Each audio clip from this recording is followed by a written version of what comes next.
নানা মত ও ধর্মের মাঝেও দেশের মানুষ সবাই এক পরিবার। রাজধানীর বাড্ডায় সম্প্রীতি ভবনের ভিত্তিপ্রস্তর স্থাপন ও সম্প্রীতি সভায় প্রধান উপদেষ্টা ডক্টর মোহাম্মদ ইউনূস এ কথা বলেন।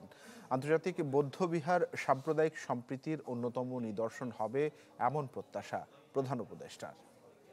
মানুষের সুখ শান্তি। রাজধানীর বাড্ডায় আন্তর্জাতিক বৌদ্ধবিহারে সম্প্রীতি ভবনের ভিত্তিপ্রস্তর স্থাপন শেষে সম্প্রীতি সভায় যোগ দেন প্রধান উপদেষ্টা ডক্টর মোহাম্মদ ইউনূস।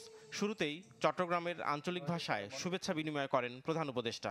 তো খুব খুশি হলাম অনারাল্লাহ দেখো ভবিষ্যতে যেন এনকান সুন্দর জিনিস হয়। ওনারা যে কোনো সময় পোয়াশা লইয়া আইত পারিবেন, দেখতে পারিবেন, বন্ধু বান্ধবরা লইয়া আইত পারিবেন, এই লেখান জায়গা এখন। ডক্টর ইউনূস বলেন, প্রাচীনকাল থেকেই এদেশের বৌদ্ধ বিহারগুলো শিক্ষা, সংস্কৃতি চর্চা ও গৌতম বুদ্ধের বাণী প্রচারের কেন্দ্র হিসেবে পরিচিত।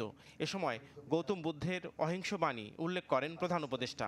মহামানব বুদ্ধ বলেছেন, শান্তি সুখ থেকে আমরা কাউকে বঞ্চিত করতে পারি না, এমনকি ক্ষুদ্র জীবটিকেও বঞ্চিত করতে পারি না।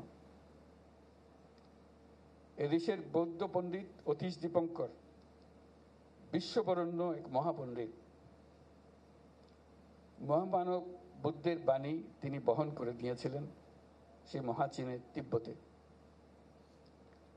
চীনে এখনো তাকে সর্বোচ্চ মর্যাদায় শ্রদ্ধা জানানো হয়।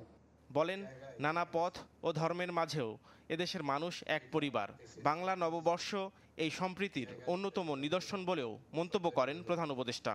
নানা মত ধর্ম রীতিনীতির মধ্যেও আমরা সবাই এক পরিবারের সদস্য।